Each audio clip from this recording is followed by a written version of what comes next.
Guilfoyle along with Juan Williams, Jesse Waters, Dana Perino, and Greg Gutfeld. It's 5 o'clock in New York City, and this is The Five.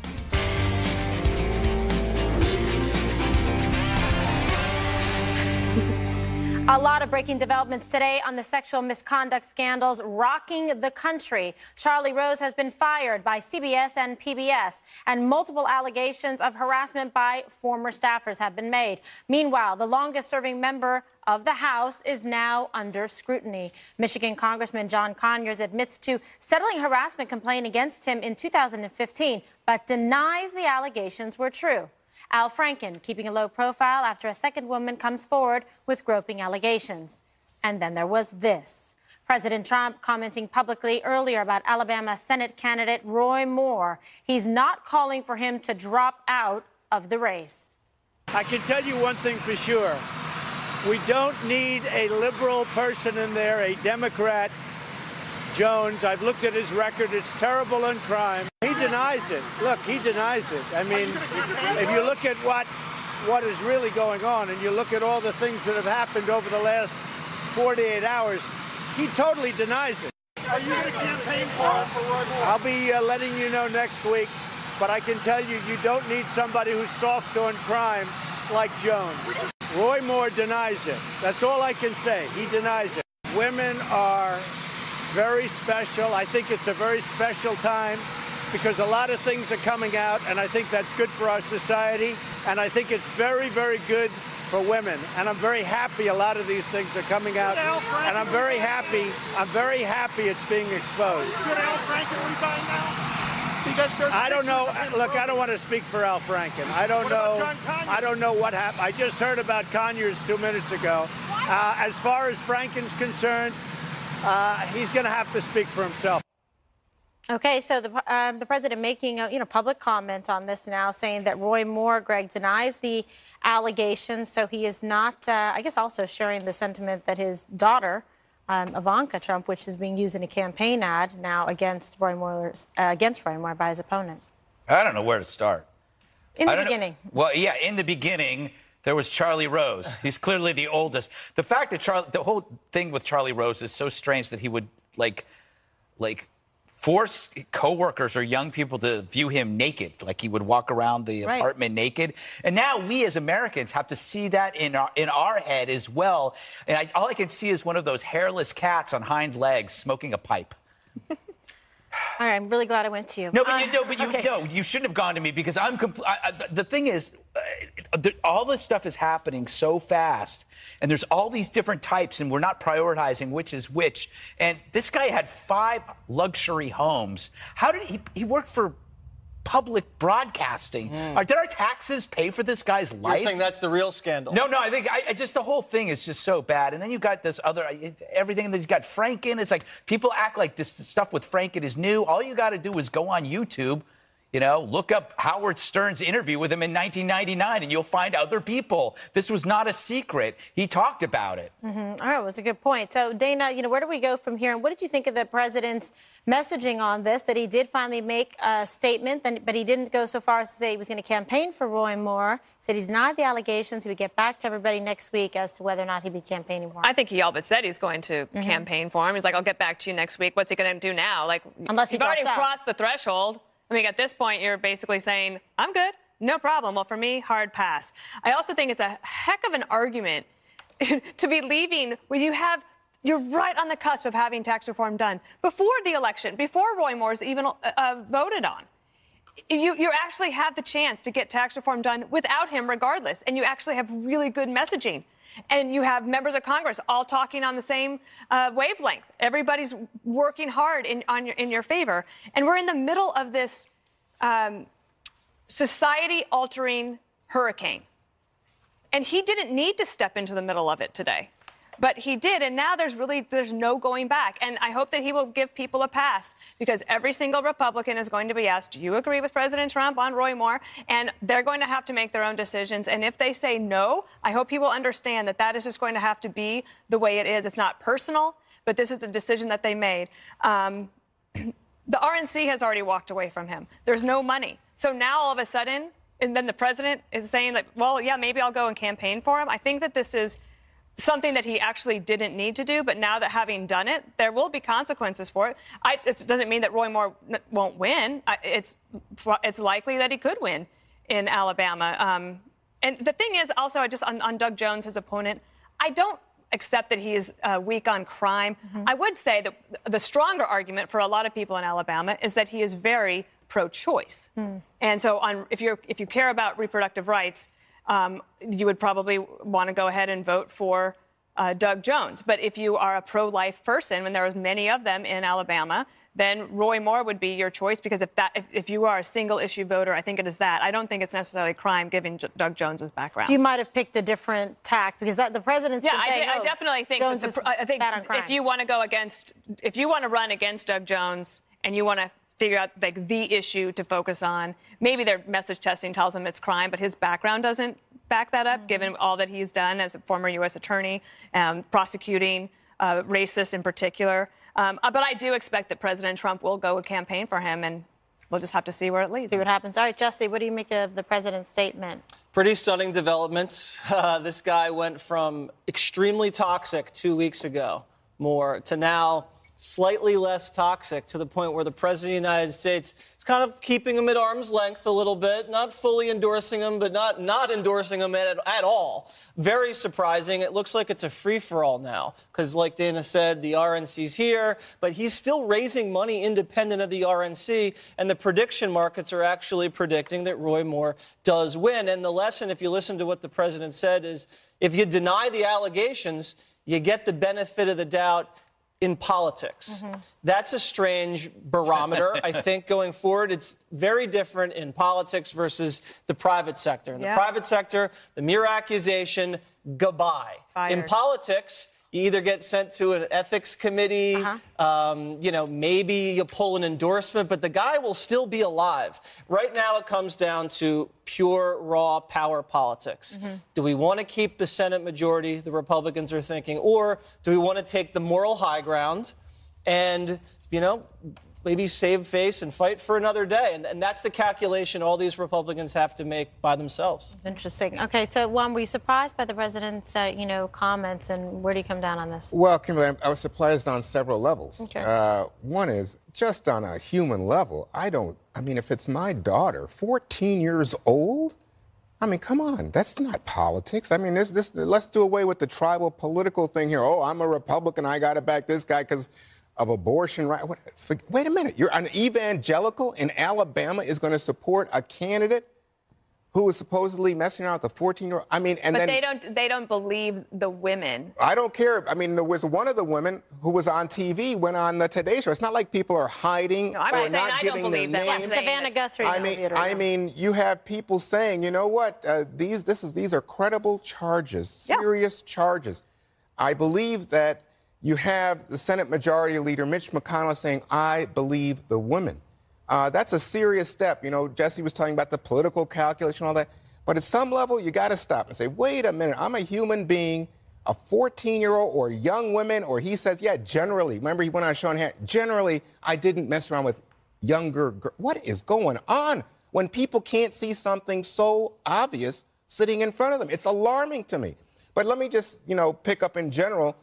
I think the president then, this is the way I felt when he tweeted about Al Franken. On a political level, why is he doing that? Because it opens the door to charges about him and questions about his past behavior.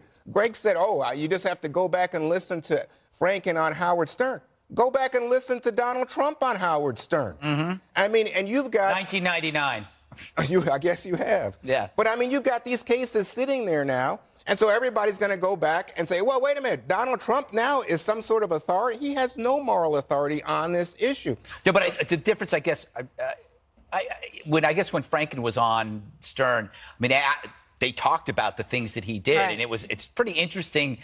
He had problems trying to defend it, and it's just sitting there. Yeah, but I'm saying so is Trump stuff sitting there. And nobody, for the moment, people are like, let it go. Now, the big Republican argument has been, well, the American people elected him. Yeah. So I guess it was litigated. Well, actually, it hasn't been litigated.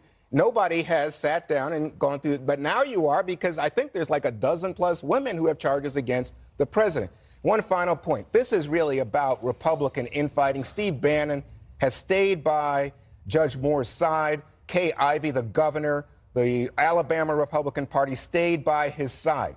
I find this bizarre, but it's true. The National Republican Party understands this will be opprobrium that will be hung around their necks for all time. And they understand how it's going to be damaging to them and to their brand. Dana, I want to get, we don't have time to run the sound of it, but, you know, let's talk about kind of the reaction, what you thought of the women of SNL that came out to support Al Franken in light of these groping allegations. Well, I have mixed feelings about that.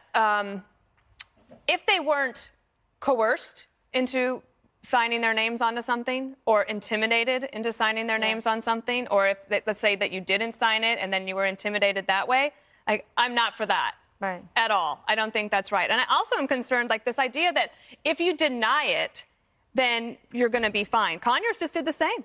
And then they're like, well, wait, what about that? There is actually a settlement. It's like, oh, that settlement, right. Okay, so, oh, right, that's what you're talking about. So if you're a woman who feels like you have been wronged and something bad happened to you, why would you come forward? Because if you know that the man is going to deny it and they're going to be fine and your reputation is the one that's going to suffer, like, I don't like any of this, but I also go back to that this is truly a society-altering event.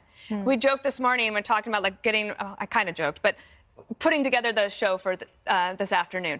Mid-morning, we're like, well, what are we going to lead with? And I said, well, wait till this afternoon and there will be something bigger. There, sure enough, there's another person from Disney who is stepping down amidst allegations. So I don't know if we need a new definition of what actual harassment is. I think it's interesting that so many companies are waiting until the new story they know is coming before they actually do something.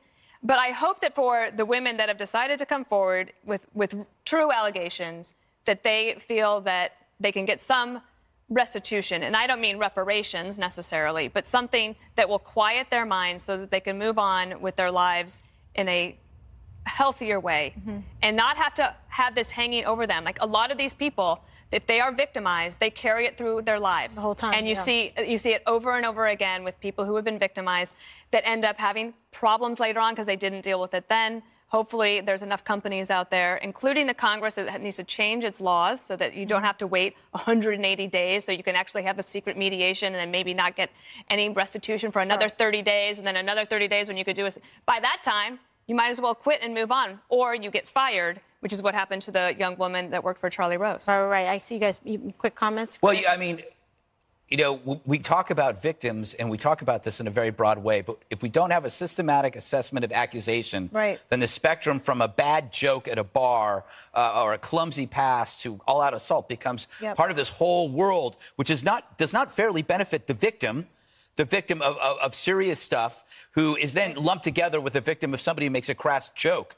So it doesn't benefit the victim or the accused. Categories are important because, as piggish as Al Franken is, he's not Weinstein, and as stupid and creepy as Glenn Thrush is, he's no James Toback. And we have to somehow slow it down, separate the accusations, maybe allow for a defense, you know, maybe, why not? And then address the capacity for change. If somebody says that that's the way they were and they're not that way anymore, you know, we talk about a forgiving society. The media isn't. The media will eat their own for a story. And they are. And they are. And Greg brings up a great point. It's the issue when you say a call for a defense, but for, you know, due process, to have some kind of adjudication or some kind of understanding of the merits and what's true and what isn't, because it's very different when I see it, you know, juxtaposed to, like, the court of law. You actually get a trial, you know, and by a jury by your peers. You get to be able to put on a defense, and you get to be able to do a proper, you know, investigation. And that's what makes it so difficult, because it's not in the legal system. It's a he said, she said, because a lot of this happens alone, one-on-one. And the only lesson I can think of just off the top of my head when you said, what do we learn from this? Where do we go forward? If you're a woman and you feel like you have been inappropriately touched or groped, or you feel sexually harassed or abused in any way, in any setting, you immediately have to come forward and tell someone. Tell a girlfriend, tell a boyfriend, make a fresh tell complaint. A superior, make a complaint with HR, because to not say anything and let weeks and months and years pass by, that everybody's memory goes haywire. People don't believe you as much. And then when it comes out of the blue, people question the timing. And there's no way to corroborate anything. So I would just, that'd be my advice to people. But yeah, but it's not that easy sometimes, right? Right, Ron, and I understand why people don't come forward immediately. Well, I know we got to go, but I'm just saying, I think people in the Charlie Rose case did go to the supervisor, and now she says she wished she had done a better job of speaking up for these young women. And in the Trump case, women said they went right away and said something, and Trump has, by his own language, said he was grabbing women, and if there's a good-looking woman, you just run up and kill. I mean, this is his own language. We won't repeat it. All right. Good discussion. A new setback for President Trump and his crackdown on sanctuary cities. That's next. Stay with us. He's got the red, white, blue, flying high, even skin a bug. Days after taking office, President Trump signed an executive order to cut funding from sanctuary jurisdictions in America, places that provide safe haven for illegal immigrants. Well, a federal judge has just permanently blocked that order. U.S. District Court Judge William Orrick of California ruled the White House does not have the authority to impose new conditions on spending already approved by Congress. The administration fired back, saying the court exceeded its authority, and the Justice Department will vindicate the president's lawful authority to direct the executive branch on this matter. So here we go again on sanctuary cities, Kimberly. I guess the Justice Department is saying that they will appeal this ruling and see if they can get to a better resolution. But, it's highly predictive in these cases, especially on sanctuary cities or immigration, that it's based on party line vote. And since this is in California, this is not a surprise to you. No, it's not a surprise. I mean, I know Judge Orrick. He's a very bright man. But, nevertheless, he's very solidly, decidedly, proactively in the liberal lane, okay? So he's a big Democratic supporter. He's a huge fundraising supporter for President Barack Obama. So it's no surprise here. And also with the Ninth Circuit, this is the way they rule. They're not going to be in anything in favor of what President Trump is doing, especially as it relates to sanctuary cities or illegal immigration. He raised like $200,000 in contributions for the Obama campaign. It's not his first time. He did it in 2004, too. He raised money for John Kerry. He's very involved with those groups and with PACs and fundraising. So, I think in this case, we're just going to have to wait for it to go up on appeal, to be honest. This is sort of pro forma what you expect at this point. He was saying, Juan, that on the merits that the president doesn't have a right to deny a city funds when it was Congress's intent that they get those funds. So isn't the real answer here not just waiting for a Supreme Court decision, but actually getting Congress to pass a different law if that's what they want? That's exactly right. So if Congress wants to pass a different law, they can. And let's just deal with the substance here, because if we start looking at the federal judiciary as basically controlled by partisan politics, you'd have a lot to say about Neil Gorsuch, even John Roberts, certainly, Scalia and the like. I just don't look at it that way. I think these people have some integrity, and the idea is that this had been on injunction, again, blocked by injunction, this time now confirmed by the ruling by Judge Orrick. I mean, the larger point here is that President Trump now goes to the Justice Department as if he is, the king, and says, oh, yeah, this is what I want. Doesn't matter what the Congress wants. This doesn't matter what the courts say. It doesn't matter that we have checks and balances and the courts are exercising some restraint here. I want this. This is what we're going to do. But it could get a little messy, though, Jesse, because the president has the right to protect the country. And he's saying that from a policy perspective, he doesn't believe that if the sanctuary cities are not complying with the federal law, that they shouldn't get the money, regardless of congressional intent. And this is all happening while we have closing arguments in the Kate Steinle case, which I know you've covered. I have, yes. So, national security argument, bring that up in front of the Supreme Court. Or if you just want to kick it back to Congress, they have the power of the purse to deny the funding. That's fine. I'm just going to pre-butt Juan because I know he's going to run garbage about sanctuary cities. They did a study out in a liberal institution out in California. Crime is higher in sanctuary cities. Marginally, not a lot higher. Marginally. You get out of marginally. town. Yeah, it's like 5% higher. Also, I'll cite it for you. I'll cite it again. And in Phoenix, when they got rid of their sanctuary city policies, violent crime and property crime dropped dramatically. And yes, we're following the Kate Steinle case very closely, and I believe it's now in the hands of the jurors. Yeah. So this could come at any day. Maybe by early next week, probably. Gutfeld, anything on sanctuary cities or Kate Absolutely not. Okay. No. Imagine if a judge blocked an order to enforce a gun law.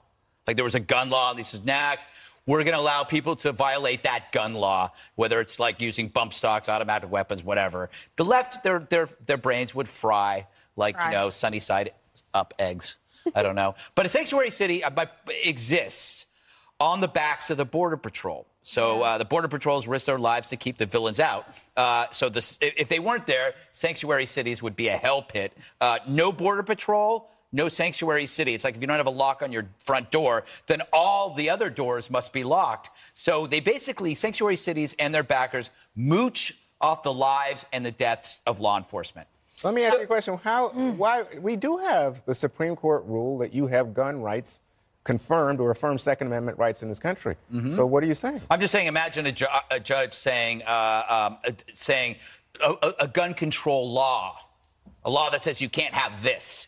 But a judge says, sanctuary city, you can walk around with you know. Well, it did happen with gay marriage. Roy Moore in Alabama refused to enforce federal law when it came to gay marriage, and he was run out of there. Yeah, you're. So wait a second, Juan. Are you saying you support Judge Roy Moore's? How is that? What are you? It's the same thing because locally, that's what these precincts are doing. They don't want to get involved with the feds. Precincts? San Francisco. You know, it's a very great analogy. You know, One went right over your head. The last Jesse's time so proud of this himself. is why I tell you, once in a don't while party. I come up with a good idea. Don't party with Gutfeld. Those psychedelics are affecting you. You would know. Wow, Juan with the flash forward. Make sure to watch Thanksgiving show. Ahead, Newsweek attempts to get attention by comparing President Trump to killer Charles Manson. It worked. The backlash next. We're doing it. Remember getting Newsweek as a child? I looked forward to it. I believe that Newsweek made me a smarter kid. It was like highlights with war. Now the magazine just makes you dumber. Once a noted publication, it's now a thinly pressed carcass of mind vomit. Their latest, an article by Melissa Matthews called How Murderer Charles Manson and Donald Trump Used Language to Gain Followers. Hold on. Isn't that what Newsweek does? Use language to gain followers? Isn't that what Melissa Matthews does? Isn't that what the New York Times does? Isn't that what we all do? Does that make Newsweek like Manson? Imagine how this story came about. A group of young editors, close to my age, early 30s, they're sitting around. They're hoping for any idea to take a naked Charlie Rose off their minds. He's like a hairless cat on his hind legs, smoking a pipe. Now, they know they're one paycheck away from opening a cat-sitting business in Brooklyn. Finally, a cretin says, let's compare Manson to Trump. Relieved, they break for lunch. Vegan wraps and green tea all around. Good for them, I say. If you want people to click on your free webzine, which is what Newsweek is, saying Trump is Manson beats all comers. Although in the article, even they admit that Trump really isn't Manson. They didn't buy it either. And they didn't expect you to buy that either, too. That's why it's free. So Newsweek is now like the saddest sideshow attraction. The sign reads, see the caterpillar man, and it's just a junkie in a sleeping bag. Fact is, even they know they're peddling tripe. But an editor's got to eat. They don't have the words, but they do have Manson. So weird. It is weird, Dana. Jump in on this, because please. It's more. I loved Newsweek too growing up, and this sounds more like a PhD dissertation. Yes. Than an actual news article, right? And thank you. You can thank me when you get your PhD that I gave you that idea. But they say that they didn't have specifics on what Manson may have told followers, but argued it was probably similar to the rhetoric that other cult leaders have used, or maybe it's actually just what people use to try to get them to follow them. Like President Obama appealed to people's emotions. Are you comparing Obama to Manson, Dana? Yes, I am. Oh, my God. How's that, America? It was only a matter of time. It's contagious. Stole my thunder. I had it written right here. Yes. But it's true, Jesse. You can apply this to anybody, any leader, any TV personality like myself. Who's quite persuasive and influential. That's right. Any politician is guilty of being charismatic and preying on people's emotions. Yeah. They do this with all Republicans, though. They've compared Trump with Hitler, to ISIS, to O.J. Simpson. This was lazy clickbait. It's a smear. You go to your editor and you say, I have a Republican, and we're going to link him to something evil. And the editor says, all right, give me 3 paragraphs. Done deal. You could do it with Hillary. Easily. Hillary, she's Teflon. She gets away with everything. O.J. is like Hillary. See how easy that was? Does that get me into Newsweek, though? No, because it's not liberal Democrat. Webzine. Juan, what happened to Newsweek. I love that magazine. I did too. I knew that it was trying very hard to beat Time because Time was always like more successful. But I always liked the little brother true. that Newsweek was always the little brother to Time. underdog. And then there was the creepy U.S. News and World Report that you didn't know what it was. It was like the real boring version of. It was like the boring third brother. It was Jan Brady. Terrible graphics. It was Jan Brady. Greg Brady was Time, and Peter was Newsweek. Explain my thoughts. Wow. Well, you could just have like best colleges in the universe, right? Yes. And that's become U.S. Yes, News. that right? was good. But Newsweek, I don't know what's going on there. But I will say this. I mean, you guys just basically break it down as partisan attack on President Trump.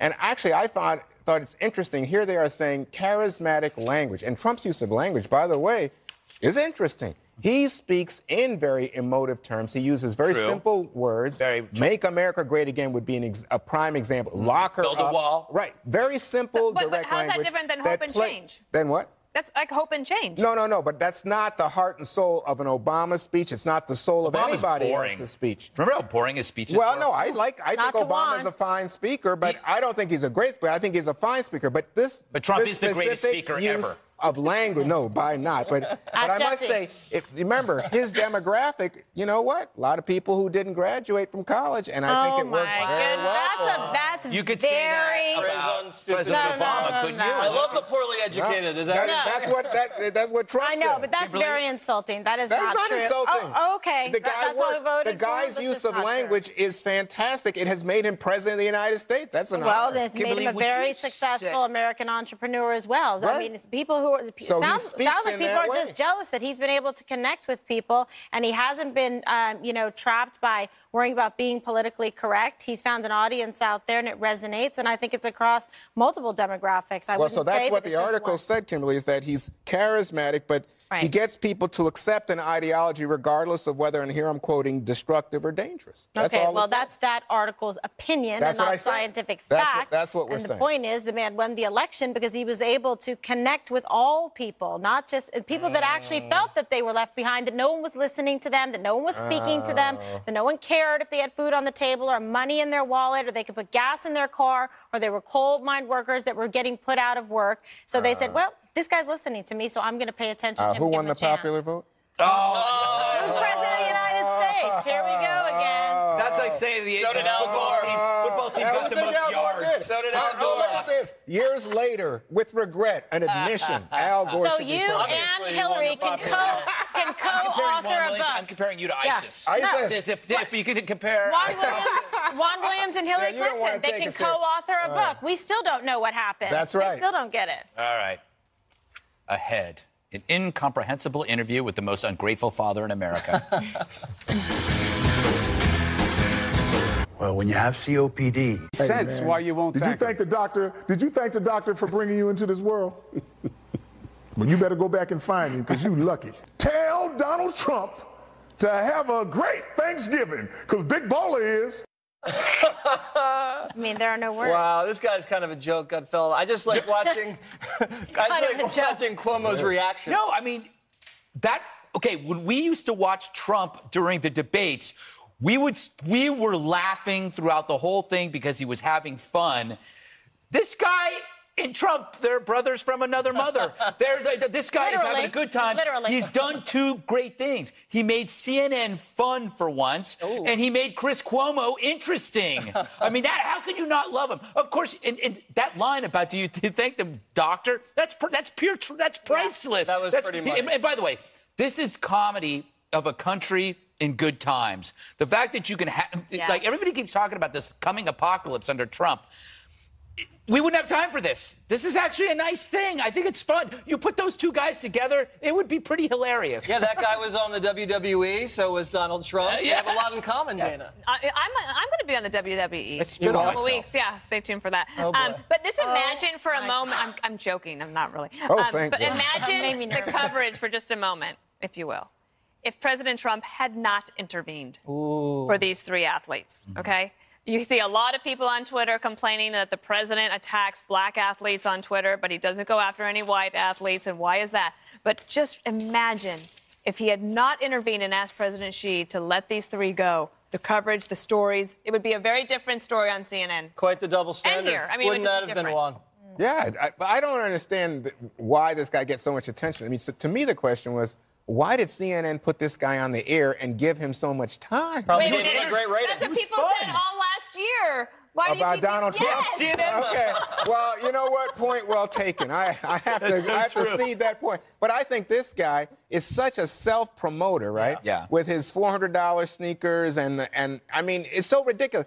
Here's the problem for me, Greg. He wasn't even making sense. But you know what? He was making sense in a different level. Oh, is that was it? nonsense, which is what I do every day. Oh, He's doing what I do every Wow, day. you're going to compare yourself to Yeah, him? I'm staying with you, man. Do you think the father's trying to divert a little bit of attention because his son really got caught up in a huge international problem? This is an international incident. I don't know. He doesn't seem to be so concerned about his son because he's trying to be the jokester and get attention for himself. And I mean, I don't know that there's some, really well-developed plan here. You think he's winging it? I think he's winging it, Jesse, and trying to just say, whatever. And he likes probably the attention and President Trump hitting back at him. And so for him, this is like fun. He's like, this is the best. Yep. He's like, go buy my And shoes. playing around they with deserve Chris each Cuomo. other. All right. Ahead, more controversy surrounding the Washington Redskins. Was it a sick private joke for the league to have the team host a home game on Thanksgiving? Well, that's what one critic alleges. Up next.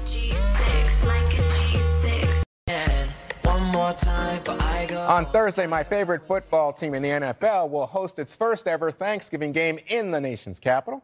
That's fired up the sports editor of The Nation. He, like me, views the Washington football team's current name as a racist slur. Dave Zirin writes, quote, the Redskins slur, a name that exists only because of genocide and displacement, will have center stage. It's as if NFL owners, by having Washington host this game, are having their own private joke. A league that celebrates racial slurs can never be an engine for social justice. Now I turn to my sports bro here, Jesse. What do you think? Is this a legitimate argument for coming from Dave Zirin? I didn't know The Nation had a sports writer. Yeah, they do. But doesn't matter what you call them, they're going to lose anyway, Juan. I'm sorry to, How can break they that to you. Wait a minute. The Giants are 2-8. They're I'm the an opponent. Eagles fan. Yeah, but I'm so just saying they would lose to doesn't the Eagles. I don't know if they. So wait a second, win one. no matter who. You're disgusted by the term Redskins, but Right. you're okay with Giants, who are. Hey, look, here's a big person. Let's call him a Giant. Yeah. Yeah. What about the Indians, is he Juan? offended? Baseball? You Yes, don't like that either? that's his way of telling you that he's feeling a little emotional about it. and About offended. Giants. Yes, because, Actually, I do agree with one. I do think the Washington name is bad. I think it's a bad name. But you don't have to be in this two idea prison. You can agree that the name is bad and still have a game on Thanksgiving. Sure, but I think Dave Zirin was making the case, Dana, that it's that the kind of the league is just laughing at the public. Well, I don't know how they choose who's going to play on Thanksgiving, but I can't imagine that they sat around going, "Oh, I know what we'll Let's do. stick it to Let's I make don't know. sure the Redskins are Yeah. playing on Thanksgiving to stir up more controversy, like they need more controversy at Right. the NFL." I don't think that's what happened. I think it must have been random, right? I don't know. They've never done it before. Usually it's like what the Cowboys or the Cowboys. Lions. Yes. Yeah, Lions That's play who always somebody. Aren't they plays. playing God, as well? and this is your sports Well- guy. I know more than he does. This is a joke. Hey, you putting him down now? No, I'm just saying. I mean, just because he's a guy. Listen to the 49ers fan talk over there. No, Okay. No. Well, hey, Jesse, let's go to the expert. Yeah, Let's go to the expert. What do you Yeah. think of this? Is this a legitimate controversy or something ginned up by the left? I think that this is not a legitimate controversy, and I don't think anybody is worked up over the Redskins playing on Thanksgiving or really thinks, except for like some few like far left crazies, they know who they are because no one cares about this. And one of the last polls taken, it was like 9 in 10 Native Americans said they're not offended by the Washington Redskins name, according to the Washington Post poll. So who exactly is worked up? You're worked up? Well, I am worked up. I don't get worked up about it, though, because like you said, like Dana said, I'm just not a conspiracy theorist. So they're playing, I'd worry more about how they're this gonna woman, play. I must say that Dave Zirin quoted people from the Morningstar Institute, representing Native Americans, and they don't like it. But, this voice has been heard. I will say maybe it'd be more interesting if we had like Jerry Jones versus Roger Goodell. That would be a hell of a Or you know what's more interesting than football? Fox News, which we are having a special episode of The Five on Thanksgiving. Why are we even... Fox News does not take a knee on Thanksgiving. No. We will only take a Absolutely. knee if there's an injured puppy whose owners voted for Trump. That's when we'll take a knee to lift up the injured puppy. And All give right, it one more thing is up comfort. next. And bet as sure as you live. All right. It's time now for one more thing. Greg. Thank you, delight Kimberly. us. You look smashing in red. Am I allowed to say that these days? No, you are not. All right. We'll allow it. If I do it in an accent, perhaps? Greg's Game Show News. All right, this is a Japanese game show. Let's take a look at this. I'll give a little voiceover for you here. Very exciting. The contestants have to climb a slippery set of stairs. But it's as slippery as Al Franken's unwanted tongue. It's unwanted. Anyway, the footage is taken from the October 26th edition of, it's the biannual, biannual Japanese show All-Star Thanksgiving. This is the right way to do Thanksgiving, in which celebrities participate. I think that we should do this next This guy week, actually the wins, 5 of though. us. If you notice, he wins. He learned how to do it. You got to go really, really slow. And on all And then you fours. get it. There you go. We got the money. Yes. He can live. See, if you get that, you live. Everybody else in that game show died, executed. Serious. And that's the way everyone should spend Thanksgiving. Perfect. Is that what you did when That's Dana what I- disinvited you? Yes. All dare righty, you. then. It's a true story. Juan? Well, this one's barbaric, but I gotta say, That wasn't. it's entertaining. At last night's NFL football game, NFL Hall of Famer Steve Young grabbed a raw fish from a bed of rice, and see for yourself. Why? Oh! That's his impression of Al Franken. Why? Oh my God! Disgusting. He bit the head off of the live fish and then spit it out. what? Yuck! Why? But the crowd loved it. The crowd cheered. That's And awful. Although it may have been a gesture in honor of the Seahawks, the Seattle football team, unfortunately it didn't work. In this game of predatory birds, Seahawks versus Atlanta Falcons, victory went to the Falcons. Dana, that's your way of Obviously, figuring that's out. the This is what Where's happens PETA? to former Where is PETA? 49er home. quarterbacks. I don't know what's going on here. Stay strong, Joe Montana. That's all I've got to say. All right. It's time for something really important. Kimberly's dating tip. Here we go. Guilfoyle along with Juan Williams, Jesse Waters, Dana Perino, and Greg Gutfeld. It's 5 o'clock in New York City, and this is The Five.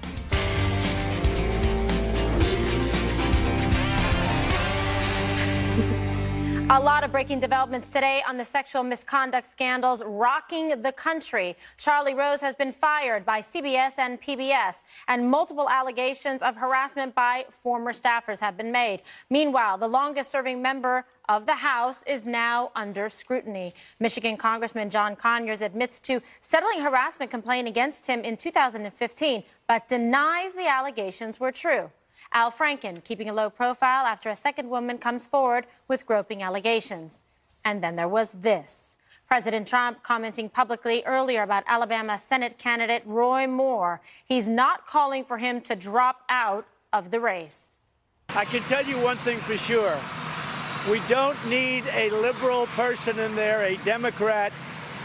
Jones, I've looked at his record. It's terrible in crime. He denies it. Look, he denies it. I mean, if you look at what is really going on and you look at all the things that have happened over the last 48 hours, he totally denies it. Are you going to campaign for Roy Moore? I'll be letting you know next week, but I can tell you, you don't need somebody who's soft on crime like Jones. Roy Moore denies it. That's all I can say. He denies it. Women are very special. I think it's a very special time because a lot of things are coming out, and I think that's good for our society, and I think it's very, very good for women. And I'm very happy a lot of these things are coming out, and I'm very happy it's being exposed. Should Al Franken resign now? Because there's I don't know. pictures of him Look, I don't want to speak for Al Franken. I don't What about know. John Conyers? I don't know what happened. I just heard about Conyers 2 minutes ago. As far as Franken's concerned, he's going to have to speak for himself. Okay, so the president making a public comment on this now, saying that Roy Moore, Greg, denied